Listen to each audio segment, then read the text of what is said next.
now there's a guy on that left south reef right now. Oh my God, it's huge. Holy. An Alaskan storm swell brought monster surf to Oregon Tuesday. Some of the world's top big wave riders caught 50-foot plus waves at South Reef, located a mile offshore from Lincoln City. But the day began with heavy fog. What are you guys thinking at this point?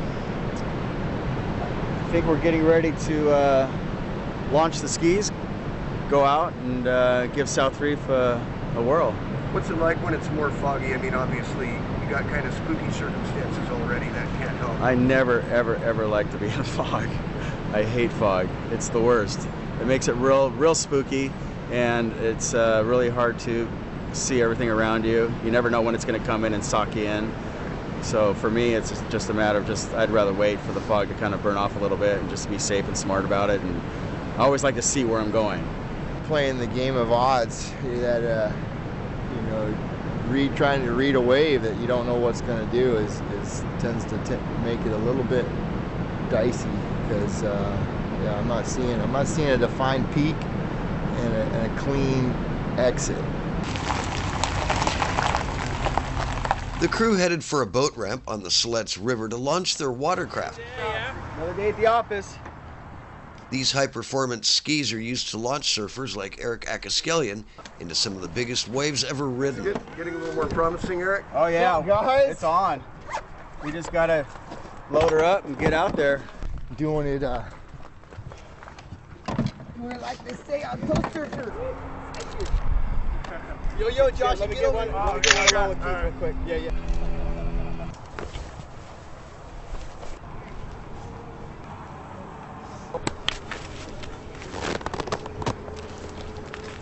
The anxiety level just went up a notch. I'm just a little bit nervous. Somewhere between complete panic and complete serenity. Feels like the last couple days has been a constant state of mini panic attacks. It's warm out here today. Look at these conditions. Flawless.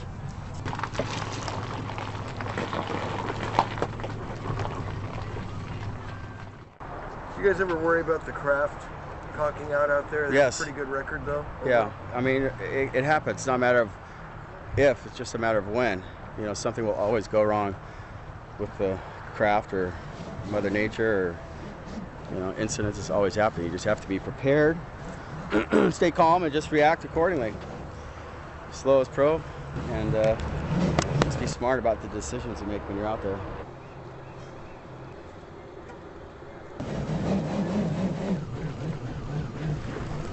Have fun.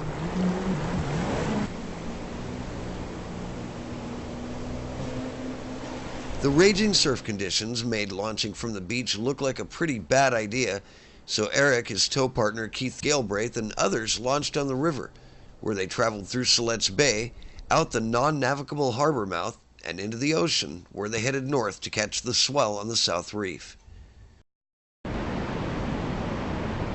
It's all about being methodical and being patient and taking your time. Safety is always the #1 concern when going out in really big surf. So we made sure that we got out through the beach break, and we waited for everybody else to get out there. And once everybody made it out, we were in pretty good form, and we knew that it was pretty much home free just to get out to the reef and really experience what the ocean had to offer. And it was absolutely mind-blowing what we saw yesterday. Oh, absolutely. The biggest day I'd ever seen in Oregon, the biggest day I've ever surfed Oregon. I mean, I saw waves that I've never even seen before out there at South Reef and Nelscott Reef, and what was happening about a half a mile outside of both of those reefs were absolutely mind-blowing and monumental, something I don't think we'll see again for another 10 years. I mean, that's the first time I've seen that in 10 years, so it was a decade swell. I saw some carnage yesterday that was unbelievable, that I've only seen at places like Mavericks or, you know, Todos Santos and Ensenada, Mexico. But it's the real deal. That wave will humble you quick.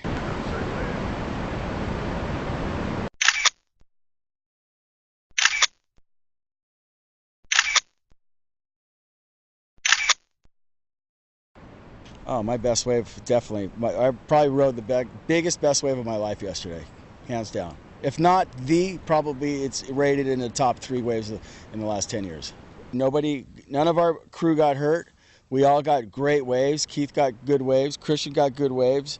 Ollie, Dan, myself, the whole Oregon crew really held their own, and we were just having a great time. Well, Eric and I have known each other for over 10 years now, and he introduced me to this place over 5 years ago, and it's made a believer out of me, especially after yesterday's swell. Why chase the biggest waves in the world? My wife asks me that all the time. I have no idea. I'm just a junkie for it. It's been a passion of mine for all my life, and the last 10 years I've been tow surfing. I just want to be where the biggest waves are. I want to feel the ocean. It's not a matter of wanting to get a lot of waves. I just want to get that one really special wave that just makes that day, makes that session something that I can take home, and if I can get it documented, that's even better. And it's an absolute rush and thrill, and sometimes it's hard to get that emotional rush that you're looking for, because we get tainted. We surf 40, 50, 60, 70 foot waves, and then it's just like, if I look at a photo long enough like I did the last 24 hours, I'm like, that wave's starting to look small. But if I showed it to somebody else, like I just showed it to you guys when I got here, it was just like, whoa, look at that wave. It's crazy, absolutely crazy. Watching the video after the session, these big wave surfers complimented each other's rides, and they were stoked for having made it through a challenging session with no real major problems. Oh, guys on the outside now. Can you see that? Yeah. In Lincoln City, Oregon, I'm Tim King reporting for SalemNews.com.